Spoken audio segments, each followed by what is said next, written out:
on. Welcome to Coach's Corner, everybody. I'm your host, Coach Paul Tripoli, on the special edition for Saturday, right next to my good friend, Coach Mark Hobley, here in Tripoli Studios. We have the great Ozzie Newsome on, college and NFL Hall of Famer, former Bama end, and Cleveland Brown tight end. Ozzie, I say end because Coach Bryant called you the greatest end in Alabama history. And you played – I think you're a pioneer in the sense that you play tight end, but you're also split out wide. Now they do it a lot. Talk about that. Well, we ran the wishbone, and so you had three backs and two receivers, and you could switch from being an outside guy to being in tight, based on formations, based on the play call. So, on some plays I could line up in tight as a tight end, but then on other plays I would line split out as a split end. So he just called me an end. Wow. Let's start at the beginning, Oz. Talk about your mom and dad and your siblings growing up outside of Huntsville, not far from Town Creek, Layton, Alabama. I talked to Carrie Good. Carrie said hi. Well, good. I'll probably get a chance to see Carrie. I'm coming to Alabama on Thursday to play in a golf tournament that Jimmy Rain has every year in Montgomery. So I'm going to get a chance to see Carrie and a lot of other Alabama and Auburn alumni at this function. But yeah, I grew up in Muscle Shoals, Alabama, right near the airport. And but I lived outside of the city limits, so I had to go to the county school. And so I went to Carver County High School. First it was leading training, but then Carver County High School. And there we had a pretty good team. My junior year, we won the state championship in basketball, football, and we were runner-up in baseball. And Phil Gargis was our quarterback, and Thad Flanagan was the other end on that team.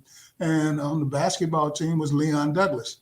So we had a great run of athletes. And we had, and like I said, we won state championships, and then, was fortunate enough to be offered an opportunity to get scholarships. I committed to go to Auburn because of Phil Gargis. They were saying that Gargis to Newsome would be the next Sullivan to Beasley. So I committed to Auburn, but 3 days before the signing date, I changed my mind and decided to go to Alabama, and I can say the rest is history. Oh my gosh, talk about that. Talk about that decision. I heard that Coach Bryant dispatched John Mitchell to recruit you, and he also got Johnny Davis, the great fullback. Did you play high school football with Johnny? No, Johnny grew up in Montgomery. Oh, okay. Went to Sidney Lanier. Yeah. Okay. We became best friends through the recruiting process, and then also in the high school all-star game. That they used to have the North versus South in the all-star game, both basketball and football. But after I made that commitment to Auburn, Coach Bryant called me and asked me, would it be okay if John Mitchell came up and spent some time with myself and my parents? And I agreed to do that. John and I went out to dinner. And while I was at dinner, I just, I go, you know what? I really want to go to Alabama. And so I committed to John, and then we called Coach Bryant and told him. And Danny Ford was the main recruiter in that area. So Danny came up the next day, and he didn't let me out of his sight up until I signed on that dotted line. That reminds me of the story of Howard Schnellenberger, Coach Bryant sending him up to get Joe Namath, and he actually packed his bags and left with him, brought him back to Tuscaloosa.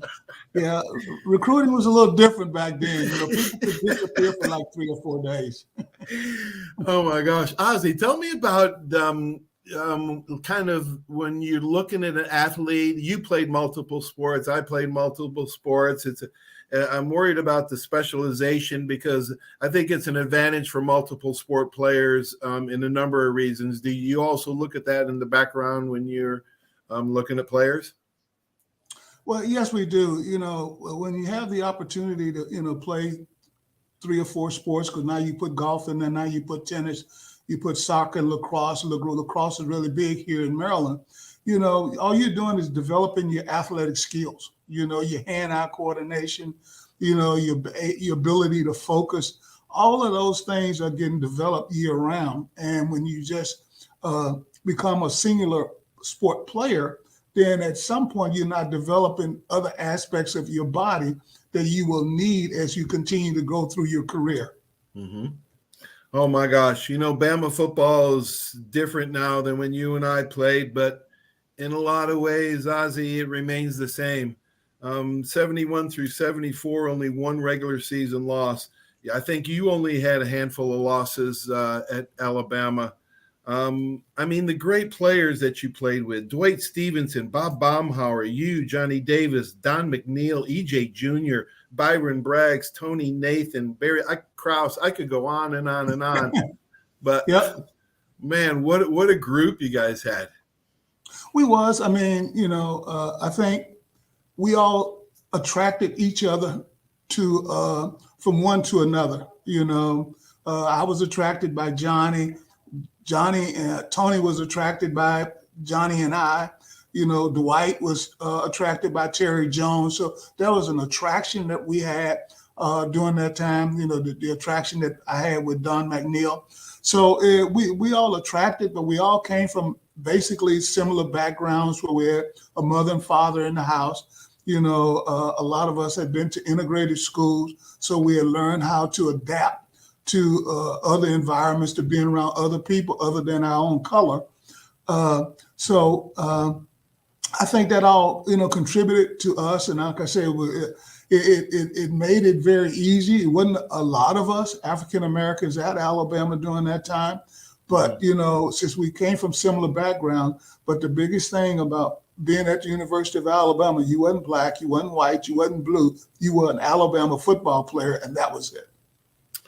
Ozzie, well said. You once said Martin Luther King Jr. preached equality and Coach Bryant practiced it. Coach was not prejudiced against anyone, including me, a slow, fat, dumb, weird, white Yankee walk-on.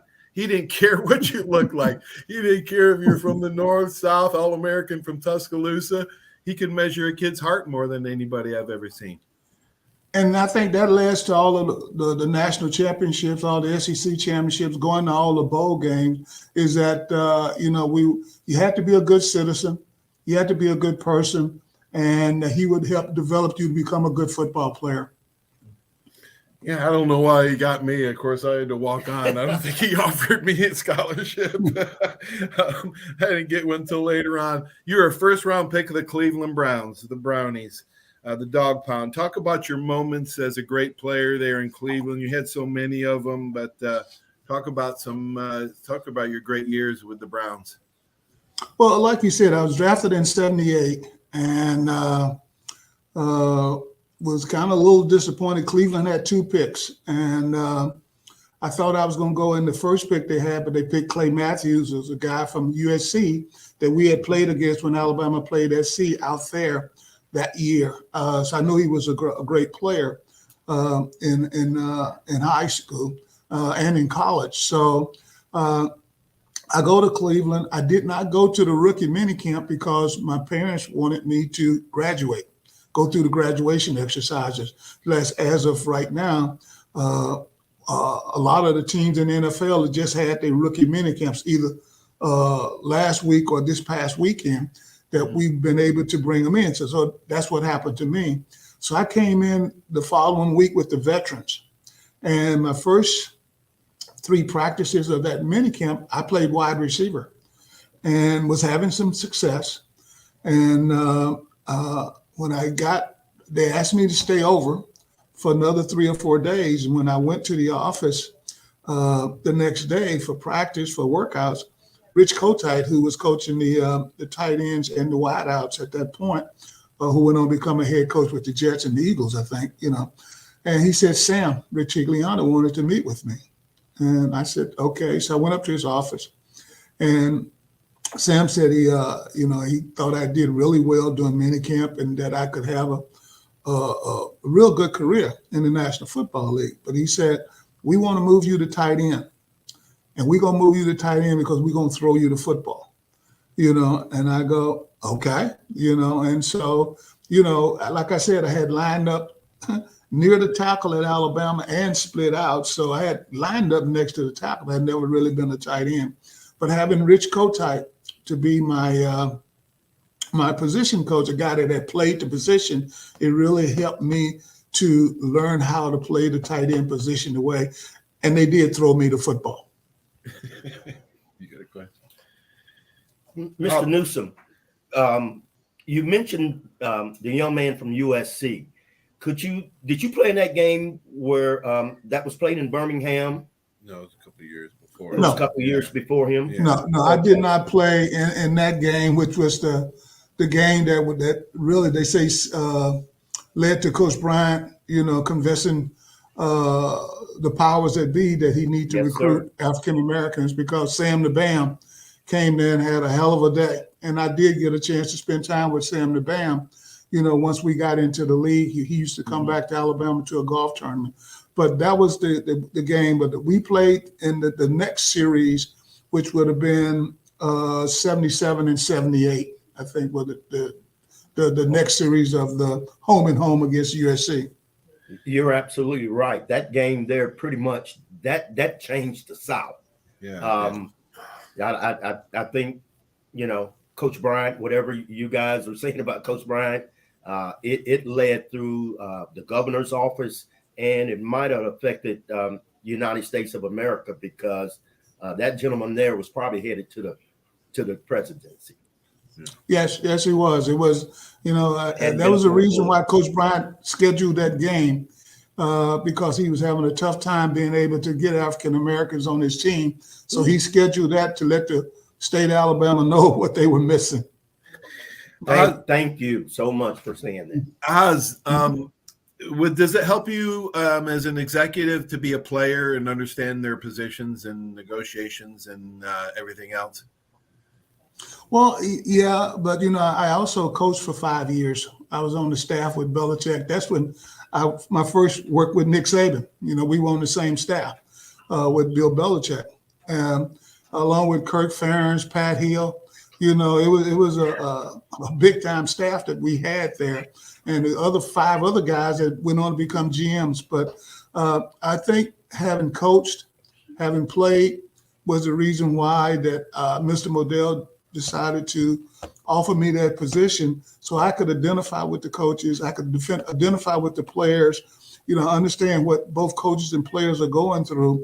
Working for Belichick, what better coach to work for him and learn, everything that he had to offer me. So it just gave me that background and that foundation, and I used that to help me become an executive. Boy, those early 90s, I wish I'd have stayed with the club. Those early 90s Browns staff was unbelievable. Also had Bill Cowher. I remember Bill Cowher being leaving. Yes, I played with Bill Cowher. Right, he was my special teams coach there in Cleveland. And then linebackers. Wow, everybody's happy Lamar Jackson signed.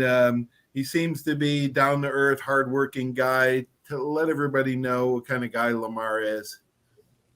Well, he's turning the corner to becoming a great quarterback. And that's the number one thing. But he's been a great person his majority of his life, his whole life. His father died at a very early age, I think around 8 or 9 years old. And he was raised by his mom. He's very close to his mom. They have a great relationship. And, she's, I heard a story, and, you hear stories a lot, that he went to Louisville because he was going to play quarterback, and that was it. A lot of other schools were recruiting him, going to move him to running back, defensive back, or receiver, but he went to Louisville, and she found out that he was catching punts. And so she drove to Louisville and said, he's not catching punts, he's a quarterback. So yeah, but like I said, he's a phenomenal talent, a great guy in the locker room. And, having signed him now for another 5 years, when I saw him at the press conference, I told him, we went to black. You still there? Yep, still good. Okay. We're still good. Okay. I still see and hear you. You do? Yep. Okay, good. Yeah, when I saw him at the press conference, I told him, I said, I got 2 Super Bowl rings and I need another one. And he called me Mr. Ozzie. He said, Mr. Ozzie, I need my first one and let's go get it together. I said, well, okay, that's what I want to hear. But yeah, I mean, he's a fan. That 3 years ago when he won the MVP, it was no doubt when he stepped on the field, he was the best player on the field. And a lot of times when we play, and there's a lot of great players in the National Football League, but a lot of the times when we step on the field, Lamar is the best player on that field. Yes, he is.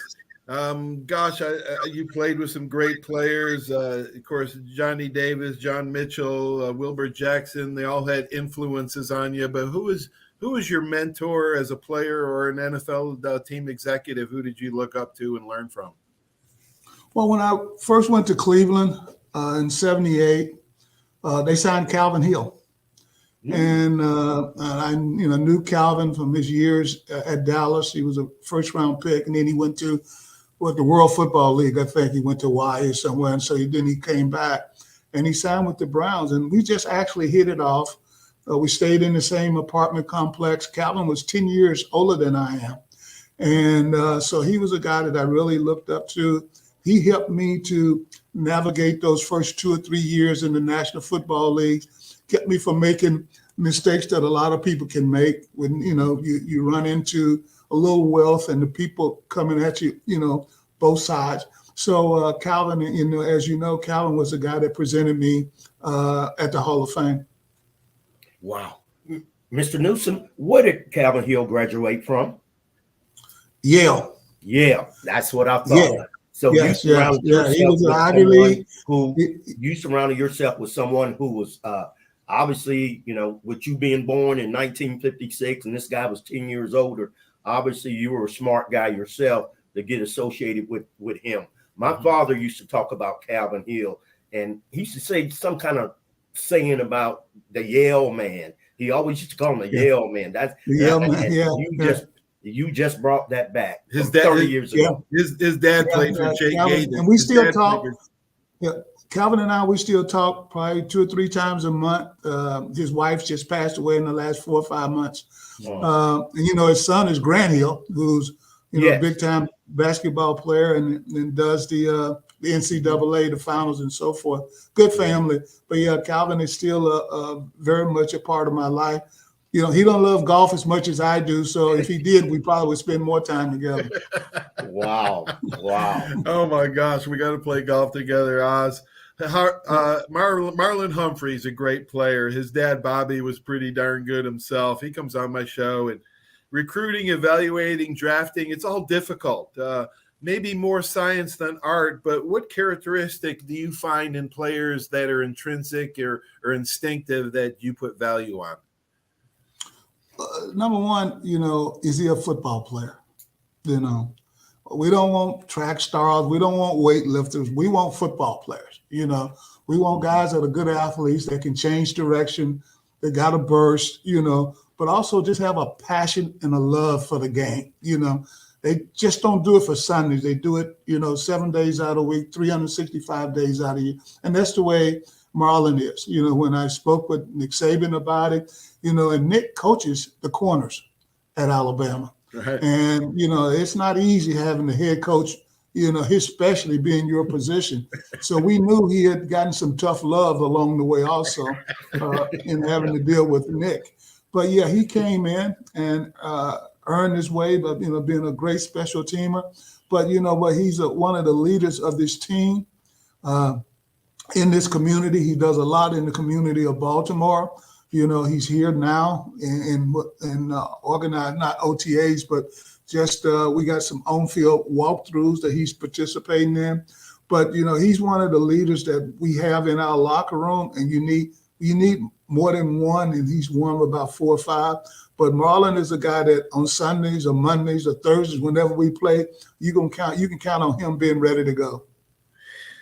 Gosh, when the Ravens won Super Bowl 25 in 2001, whipping the Giants 34-7, talk about that experience. And then again in 2013, when you beat the 49ers, was that a different feeling? Was it more like a validation that you were doing the right things? Talk about those 2 Super Bowl wins, Oz. Well, I think, yeah, it was a validation, but there's 2 different clubs. That 2000 team, we had a defense. And I don't know if there's going to ever be a defense that is good as it is. And, they used to tell Shannon Sharp, who we signed, and I used to listen at his mouth all the time because he was trying to break my records. But they would say, hey, Shannon, just give us 10 points and we'll win the game. That defense was unbelievable. And they took that all the way into the Super Bowl. And the last Super Bowl that we won, Flacco got hot in the playoffs. I mean, I think he was like 13-1, 13 TDs and 1. And then our defense played well enough. But with Flacco getting hot at the right time, it's all about when you can have that hot hand. I mean, we saw it the other night with the guy from the Celtics that went for 51 in Game 7. You know what? He got hot at the right time. So that's what it was. But, playing in the Super Bowl, there's no experience like it. And I need to at least taste at least one more time. Yes. Toughest player you ever saw, Oz? Toughest, best, I don't know. I played against Lawrence Taylor, and you could say he was tough. You could say he was great. You could, whatever Lawrence wanted to do on the football field, he could do. But when you talk about toughness, we had guys, guys that played hurt, right now we got MRIs and all of that. And, guys playing with injuries and stuff like that. So I'm trying to think, but, we had a lot of, I think everybody at Alabama had to be tough to live through that lower gym, If you can make it out of the lower gym, you had to be tough, and some of them no-time scrimmages, A lot of people, everybody doesn't know about the lower gym, but it was just a small gym with no windows, one door, and it was hot and it was brutal down there in the lower gym. Oh my gosh. And I remember my first time going in there, and I didn't go since I had started my freshman year. The other freshmen started 2 weeks ahead of, Coach Bryant told me to start with the other upperclassmen. I went in there and about halfway through that workout, I said, if it's okay to walk out of here and quit, then I'm gonna do it. But for some reason I held on. I don't know how. Guys were going to the puke bucket and all of that. But but if I hadn't pushed myself, then I could have easily walked out of that lower gym that day and said, I'm done with football. Oh my gosh. I thought about quitting hundreds of times, especially when Donahue would line me up 10 yards apart from EJ Jr. and Byron Braggs as a 185-pound DB walk-on and go straight at him. One time, I think EJ Jr. got me to the ground just reeling me around, and they blow the whistle. Donahue would not blow the whistle, and my helmet was over there, my mouthpiece over there, my chin strap over there. Oh my gosh! All right. Yeah, that gauntlet drill was a serious drill. It's drills like that, they don't even allow that to happen on the football field anymore. One of the smartest players you ever saw, you ever played against or played with? I would say Bernie Kosar. Yeah. Bernie played at Miami.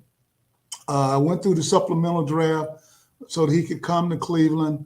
And from the time that he got there, you could just say that he was heads above understanding protections, routes, where the ball need to go, his drops. So, and could decipher a defense, So I would say he was probably not one of the smartest, if not the smartest player I played with.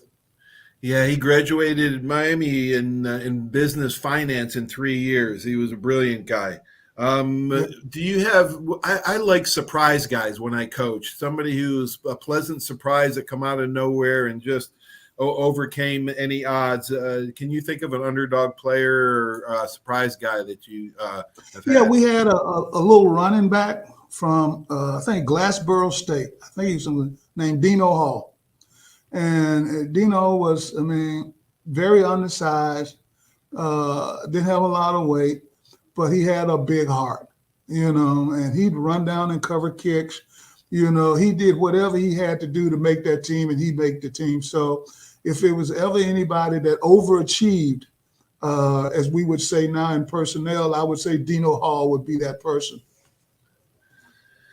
Awesome, Oz. Well, how are things there at the club? Is everybody psyched? I guess you guys just got done with mini camps, but what do you get? A few months off before training camp starts? Is this kind of like a Well, no, starting Monday, we have what we call organized team activities, where you can actually go offense versus defense. So the defense is like a miniature version of training camp. Mhm. Where the defense is putting in their schemes, their coverages, their fronts. The offense is working on. We got Todd Monken here. Is working on implementing their offense. So, but we'll get a chance to go against each other. We have not been able to do that up until we can start on May 22nd, when we'll have 10 days to be able to do that, 10 practices, and then we can have a mini camp. So, and then we'll take the break. So the break will come probably mid-June. And then around the 25th of July, we strap it on, and hopefully our team is the last one standing. I hope so Yes, too. sir.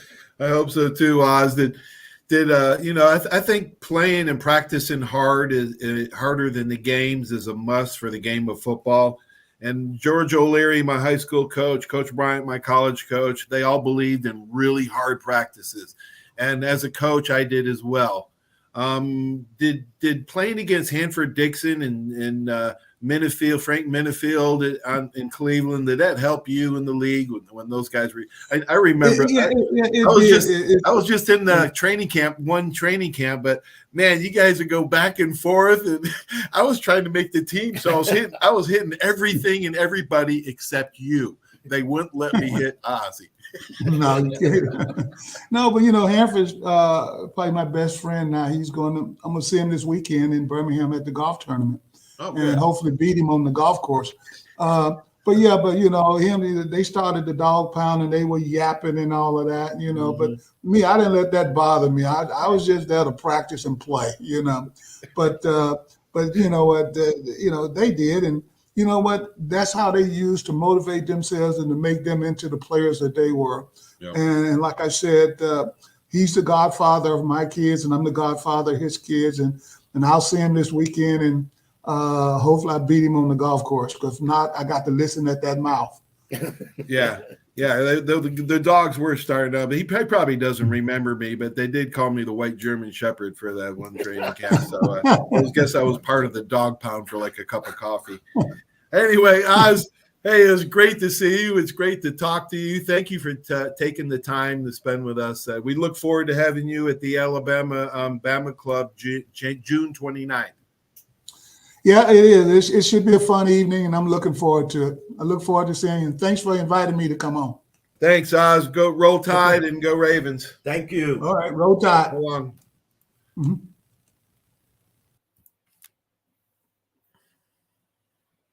Wow, that was awesome with the great Wizard of Oz, Ozzie Newsome. Was that a beautiful story? That guy's amazing. He's a great integrity guy. He's still plugging away, but we're rooting for the Ravens always because of Ozzie. We want to thank him, and I can't wait to see him June 29th for the Bama Club.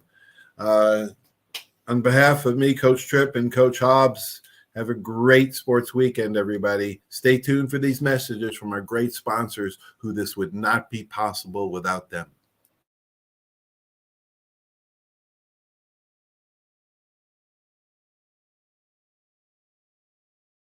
There's a reason why Hill Kelly in Pensacola is the #1 selling Chrysler Dodge Jeep Ram dealer between Jacksonville and New Orleans. While other dealers have taken advantage of a competitive market with higher prices, Hill Kelly has discounted prices to the lowest of the year. And Hill Kelly in Pensacola won't surprise you with excessive charges beyond the selling price. Come see why people from Milton, Pace, Foley, Bay Minette, Daphne, Gulf Shores, Mobile, and beyond are driving to Hill Kelly in Pensacola to buy their next new Chrysler, Dodge, Jeep, or Ram. At Hill Kelly, the bottom line price and your satisfaction are what really matter. So before you sign, check the bottom line and make the trip to Hill Kelly in Pensacola to see what true local ownership can do for you. At Hill Kelly Chrysler, Dodge, Jeep, Ram, Highway 29 in Car City, Pensacola. Or shop online 24/7 at hillkellydodge.com. When it comes to bottom line pricing, nobody beats a Hill Kelly deal. Nobody.